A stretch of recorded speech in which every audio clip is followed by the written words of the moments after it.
Hello, everyone. Welcome to the webinar of the Independent Evaluation Office of the Global Environment Facility. My name is Ksenia Timnenko. I'm a Knowledge Management Officer. Our topic here is the evaluation of the GEF Civil Society Organization Network and evaluating complex networks. I am pleased to introduce the evaluation team here, Baljeet Wadhwa, the Senior Evaluation Officer and the head of the evaluation team, Sarah El-Shufi, our evaluation analyst, Francisco Grahammer, information analyst, and we also joined by Pilar Barrera, Senior Operations Officer at the GEF Secretariat. We will start with a presentation, and after that we will have questions and answer session. With that, I would like to give the floor to Baljeet. Good morning, everybody, and good afternoon, good evening, depending on where you are. Thank you very much for taking the time to spend with us and learn a little bit more about this evaluation that our office conducted. This evaluation was almost 1 year in its making by the time we got the mandate from our board, the GEF Council, to the time we presented it back to them. And it represents an opportunity to look at a complex network. Many of you are probably part of a network, and the networking term is used in many different ways. We have computers that are networked. Our biological systems sometimes are part of ecosystems and are part of networks. Some of you may also be part of social networks. Generally, what we think of when we think of networks is that they are entities where the sum is greater than the individual parts. They tend to have influence at the community level, the regional level, and sometimes the global level on economic, political, and cultural structures and relationships. What we are going to focus on for this presentation, and in fact the CSO network, is actually a social change network. And what the literature tells us is that social change networks can be either formal or informal structures. And over time, especially since the early 1990s, and in particular Agenda 21, they have been growing in number due to a variety of factors, including globalization, the fact that countries around the world have more allowances for non-state actors to participate in society. There is a recognition that there is social capital that can come and be tapped from a network. And of course, our information and communication technologies allow us to be more in touch with one another through networks. By 2000, it was calculated that, in fact, there were over 20,000 transnational civic networks. And that number, I'm certain, has increased since then, but I couldn't find any more recent statistics. So while there are different kinds of social change networks, and they differ in the fact that they can be representing either a single sector or multiple sectors, their memberships can be either individuals or members can be organizations or a combination of both. I mentioned already the geography of networks. It can be across many locations or it can be localized in a single community. And that, of course, influences the size. They can be small or very large. And their funding can come from a variety of sources. But what they have in common between them is that they bring together organizations or people in order to filter, process, and manage knowledge on behalf of the membership in order to promote exchange, shape agendas, encourage learning, all through dialogue with a view to facilitating action. The challenge when evaluating such complex networks, as you can imagine, is that there are many actors that are at different times leaving and entering the network. And we saw this also with the GEF-CSO network. And so as moving targets, they're evolving rapidly, they're changing according to the context and, of course, according to the demands of their membership. And so success very much depends on the degree to which they connect amongst one another. So evaluating a network really requires studying how decisions and activities are occurring in these evolving dynamic structures and understanding the diffused decision-making models. The conventional evaluation methods that we use are certainly applicable, but we cannot rely exclusively on them because, as I mentioned, networks also evolve through stages and over time. And the causal chain effect that we might expect where we have the network in place, which will have an influence on its members, which the member would then have an influence on the local environment, which would then have an influence on the broader environment. It's sometimes very difficult to find this causal chain in and amongst networks. So understanding exactly what is the purpose of the network, what is the function of a network, what is its mandate, that is very important when designing the evaluation and then determining what results can be expected and setting the expectations accordingly. So despite these challenges, of course, it is possible to assess specific elements within a network, and that's what we went about doing. So when we did a review of the literature, we found that, in fact, there were some specific elements that contribute to the success of a network. This slide here is basically a diagram that describes the approach that was taken with the evaluation of the CSO network. So we received our mandate from the council, which led us to the literature review to determine, well, what does a successful network look like? From there, we developed the approach and put together our team and move forward with data collection, analysis, and reporting. And I'll go into a little bit more detail about that later.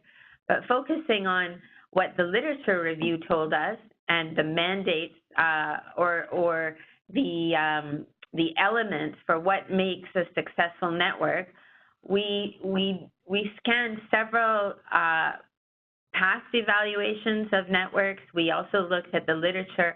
And these are the types of things, the types of elements that came across over and over. So, for example, one wanted to understand what was the diversity in the network, how dynamic is the network, what is the governance or the democracy within the network, what are the results of the network, who is participating in the network, how are they connected, is the network a credible organization? What is its purpose?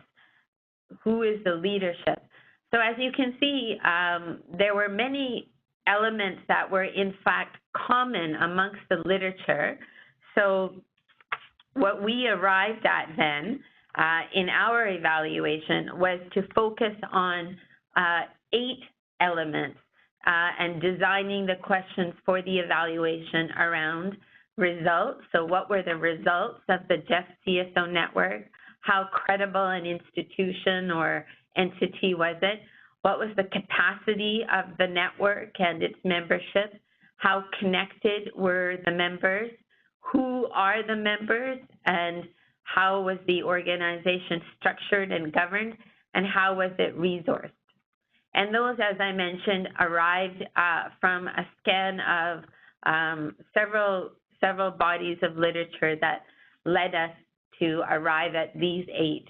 And if any of you are doing a network evaluation, these may differ for your own network, but these are the ones that we deemed were the most relevant for the GEF-CSO network. So the key questions that the evaluation of the GEF-CSO network tried to answer were, so to what extent is the CSO network meeting its strategic objectives and adding value to the GEF Partnership and its membership? And how are some of the features of the network contributing to its effectiveness and efficiency?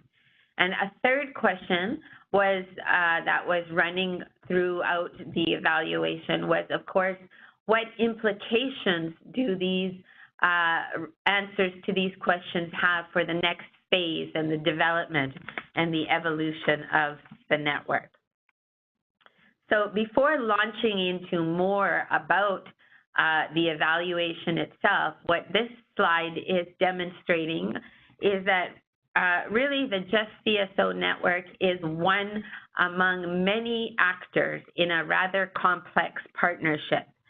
So you can see here that other important actors are the GEF Council, the governing board of the GEF, the Secretariat that delivers the programming according to the policies made by the Council, the GEF agencies, which over time have also grown in number. We started off with 3 at the beginning of the GEF in 1994, and in 2016 there are 18 agencies.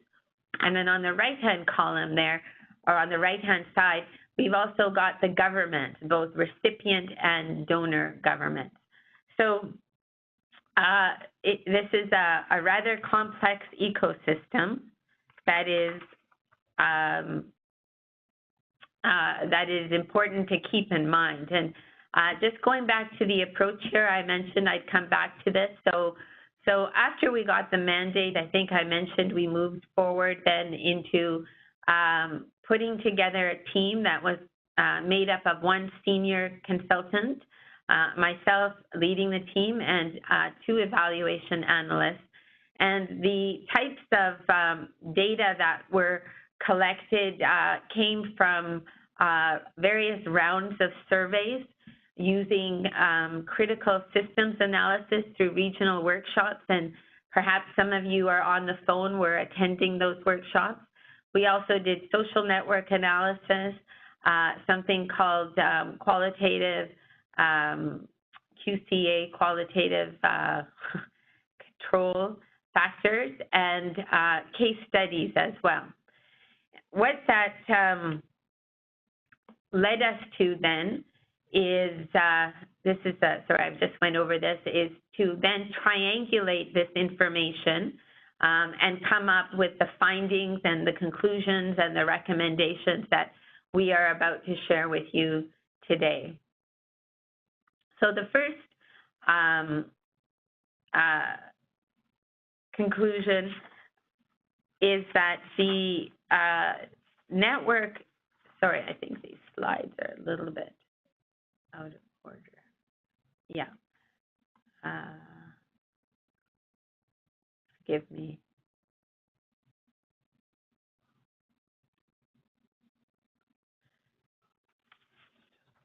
Okay, I think this is just describing the CSO network and its mandate.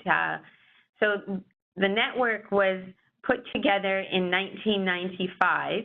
Yes, this is describing the GEF-CSO network. So the network came together in 1995 on the heels of also the GEF becoming a more formalized structure.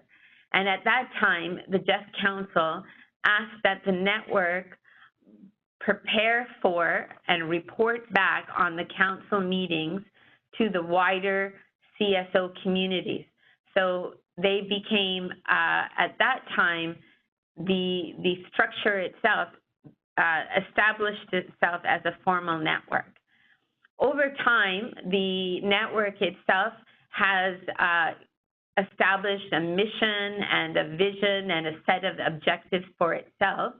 The objectives that it has set for itself include enhancing the role of civil society in safeguarding the global environment, to strengthen GEF programming through the implementation of partnerships with civil society, and to also build the capacity of the CSO network and its membership. In October of 2015, the network took on a slightly different structure. It has 16 regional focal points and 3 Indigenous peoples focal points. Previous to October 2015, it also had a central focal point, which was then replaced by a chair, a co-chair, and a secretariat. And the subcommittees were streamlined into 4 subcommittees around management, governance, resources, and strategy. At the time of the evaluation, the network had 474 members, so almost 500 members, which were spread across 122 countries.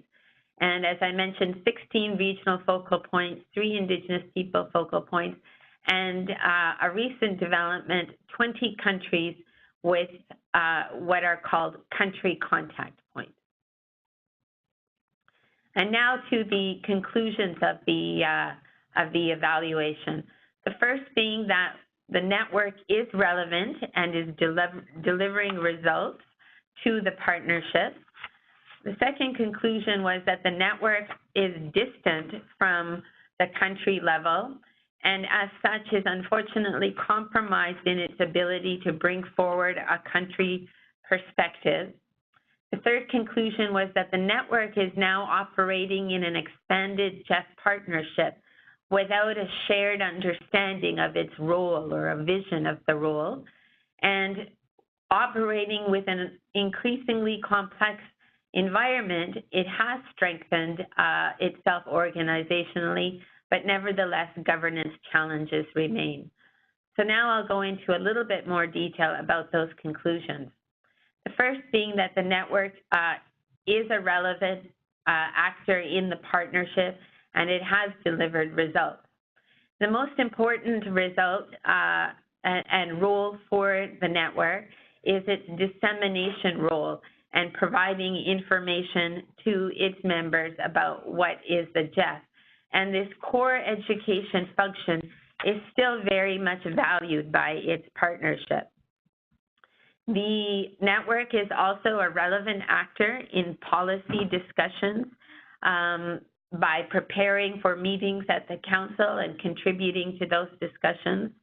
Although it has been challenging for the membership, for the network to engage its membership on those policy positions and preparing for those meetings. The network is recognized for its contributions, most significantly to the public involvement policy, the policy on minimum standards, so the environmental and social safeguards of the GEF, and generally contributions to policies concerning Indigenous peoples. Over time, the network has developed a structured membership criteria. However, the relevant skills within the membership have not been inventoried and not systematically categorized. And so subsequently, there has been a lack of a systematic skills building strategy. This has really been beyond the network's capability. The second conclusion that we reached was that the network's activities are distant from the country level. And why is this important? Well, it's important because the GEF actually programs and most of the projects take place at the country level. And most of the members of the network are also at the country level.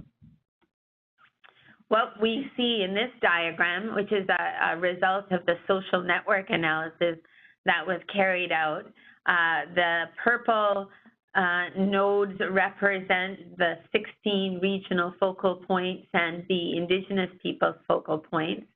and the others represent the membership. And we saw from the social network analysis, as well as triangulating with other methods, that the opportunities for information exchange are really highest among the core members, so the management of the network itself, and then much lower amongst the rest of the network. When we look at the interactions then amongst the network members, what we found was that most of those members are actually interacting with civil society organizations and collaborating more with those additional actors that are not CSO members, but rather outside the network. We also saw that there was some confusion then that was prevalent amongst those CSOs that are also now GEF agencies. So as I mentioned, there has been an expansion of the GEF agencies to now 18 agencies. And in late 2014 and early 2015, some of the new agencies were actually civil society organizations, which is in many ways a wonderful thing, but those CSOs are also members of the CSO network. And so this has led to some confusion, because there is both a desire on the part of those agencies to collaborate and work with the network, but at the same time some confusion about a potential or a possible conflict of interest now that they are agencies. We also saw that the network, while it is present in 122 countries, what we're seeing is that many countries are also without any members, or at least with very few members. So in total, we have 115 countries with either one member or less.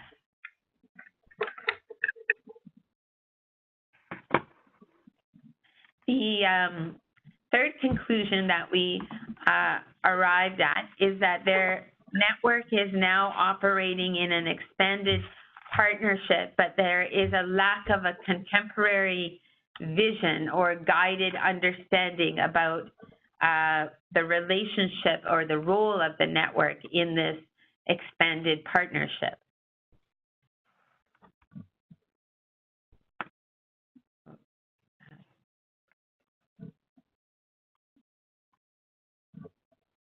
Sorry, one moment, technical difficulties.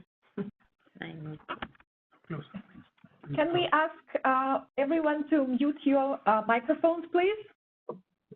Vyacheslav, can you please mute your microphone? Thank you. Okay, so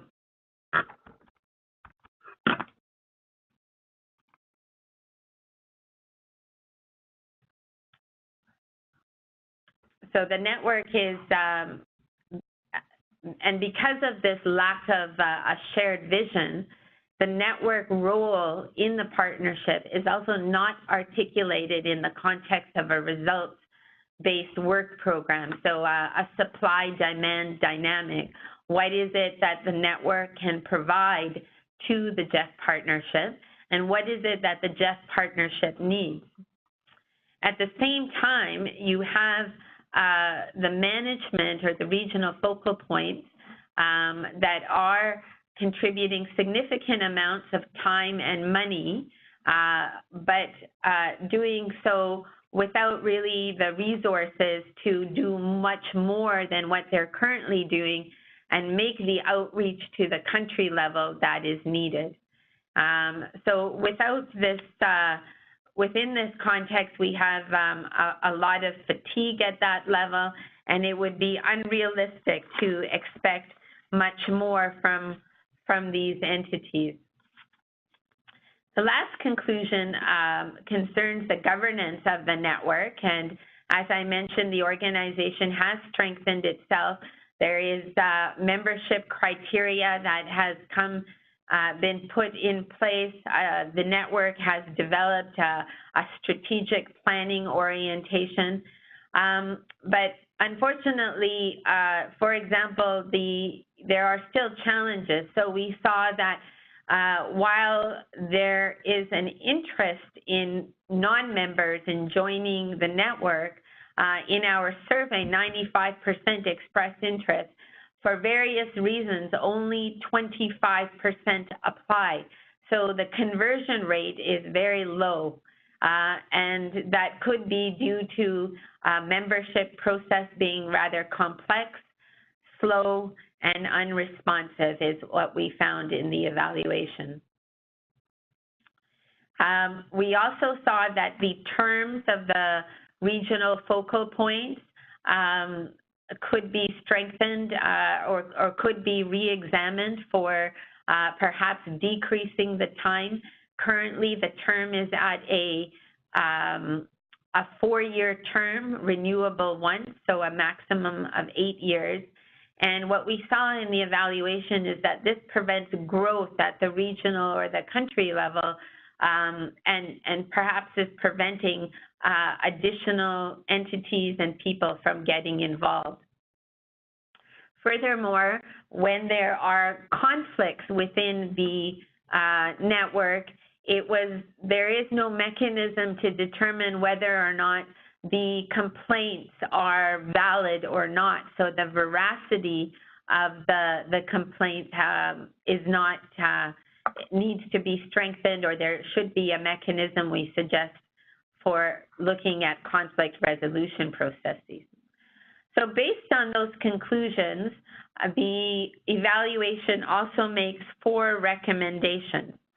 They are to create a contemporary vision in the context of this expanded partnership for the role of the network, to have more clear rules of engagement between the Secretariat and the network, to build the network as the mechanism for strengthening civil society, but to strengthen the network's governance along the way. So as I mentioned, this lack of a shared vision has resulted in confusion about the role of the network in this partnership. So we just suggest creating a shared vision that would clarify the network's role and lead to a shared understanding of how the network can contribute to the whole partnership based on what its strengths are, so what it can supply, what its members can give to the network, and then based on the needs of the partnership as well, and to identify a modality then to finance those activities. We suggest also that the contemporary vision should also consider how the network should engage with country governments through the GEF focal points. So in the evaluation, we came across several times where operational focal points were unaware or unclear about the role of the CSO members who were members of the network in their country. And at the same time, the relationship with those GEF agencies who are also network members could use some clarification to ensure that there is maximum benefit and utility and support from those GEF agencies, but avoiding conflict of interest. We propose that the vision should also encourage activities and resources to be pushed more to the regional and the country level. You might remember conclusion 2 was the fact that the network is right now quite distant from the country level. So this should be pushed down to more regional and country level activities without compromising global level encounters.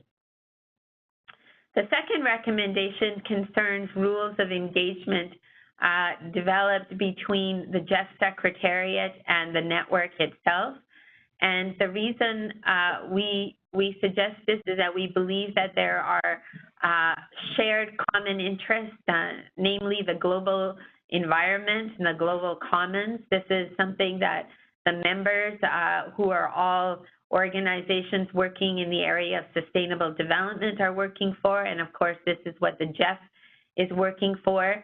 But there, it seems to us in the evaluation that there could be some guidelines about how cooperation should take place between the Secretariat as well as the management of the network and the network itself. And these we suggest that these guidelines would be living so that they could be adjusted and reviewed over time and with changing expectations. But that they should, for example, cover communications and engagement with country governments. I just mentioned that there were many times where a country government or operational focal point was unaware that there was a country contact point in place, or they were surprised when they received communication from a CSO that was saying that they were a member of the network. So some guidelines there would help. Also, in terms of alignment of geographic regions, currently the GEF constituencies, the GEF regions for extended constituency workshops, and the CSO regions, the way that the network has divided up how focal points are assigned to different regions is not in alignment. And we suggest that the network itself could have a look to see if there is some adjustments possible, but this could be done in cooperation with the Secretariat. Also, the procedures for complaints resolution, again, guidelines for what is the Secretariat's role when there are concerns and complaints. The third recommendation concerns the strengthening of the network itself as a mechanism for civil society participation.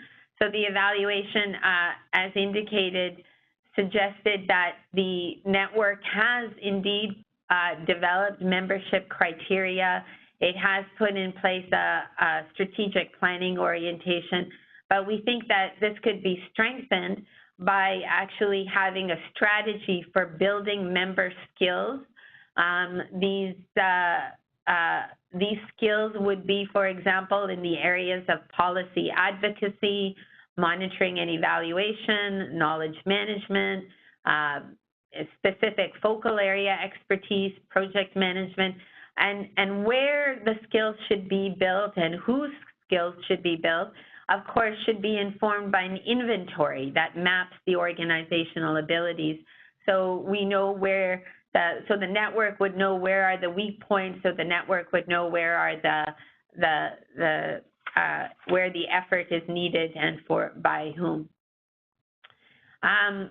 The evaluation found and supports the current engagement that the network has with the small grants program and suggests it should continue to build on this engagement, particularly in the areas of the community connections platform.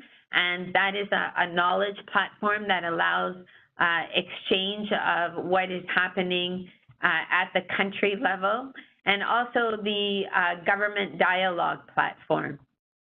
This should be continued within the context of the SGP.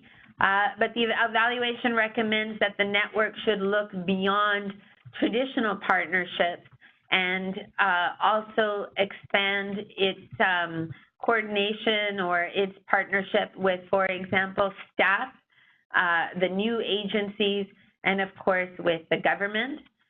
And in addition to that, to the comparative networks of other similar financial mechanisms. So for example, the Adaptation Fund has a CSO network, the Climate Investment Funds have a CSO network, the Green Climate Fund. So the network should go beyond those to also explore.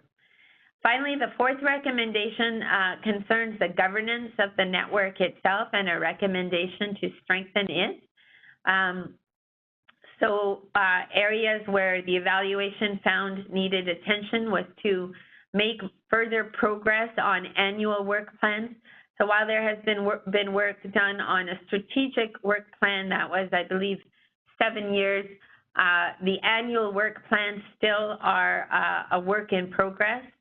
The cooperation between the Indigenous Peoples Advisory Group, which is a group that the Secretariat has been supporting, and IPEG contributes to GEF programming through views from Indigenous people. And so greater cooperation between the Indigenous Peoples focal points in the network and the IPEG could help to reinforce prominent issues for Indigenous peoples communities. As mentioned in the conclusion, the terms of service, the number of years that regional focal point serves can be up to 8 years, and the evaluation found that that can stagnate growth. So we suggest that the network review those terms of service and also review the complaints process so that there is a possibility to consider when an independent arbitrator would be appropriate to come in, for example, to address grievances that individuals or that organizations would have about the membership application, and also to perhaps consider the veracity of the complaints, whether or not they are well-founded or not. So just before we end, I'll just make a few comments on the appropriateness of the approach that we used. And basically, I just wanted to say that it was, there were some things that made it very interesting to do this evaluation and very challenging at the same time. But one of the things would be to, if anyone is taking on a network evaluation going forward, would be to clarify who are the stakeholders that are involved. And in this evaluation, we established both a reference group that was made up of the Secretariat, members of the CSO network, and we also had a peer review committee. This is a group of established evaluators who were providing us consultation and giving us feedback at key points in time. Of course, in an entity like this one, almost 500 organizations, very complex, you are bound to have people that will have differing opinions. And so to be clear always on what is the subject under investigation is important. Of course, consultation and participation. The evaluation had 3 regional workshops, and we in many ways it was one of the most consultative evaluations that the IEO has done in terms of the outreach through surveys as well. Let's see here, what else?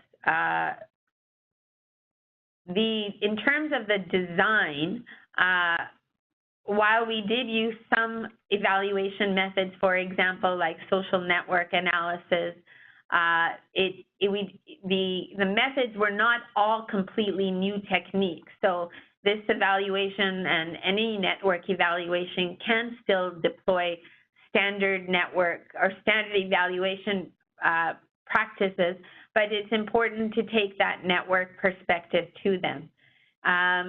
The one learning that we had was that the survey design was done early in the process, and subsequently when we wanted to apply the social network analysis to it, we realized that some of the questions that we needed answers to were not in our initial survey design. So that meant putting out additional surveys, which turned out to be fine, but doing it again, I think we would try to reduce the number of surveys just to reduce survey fatigue. You know, the mixed data collection method is definitely recommended, and it's important to triangulate all of the information.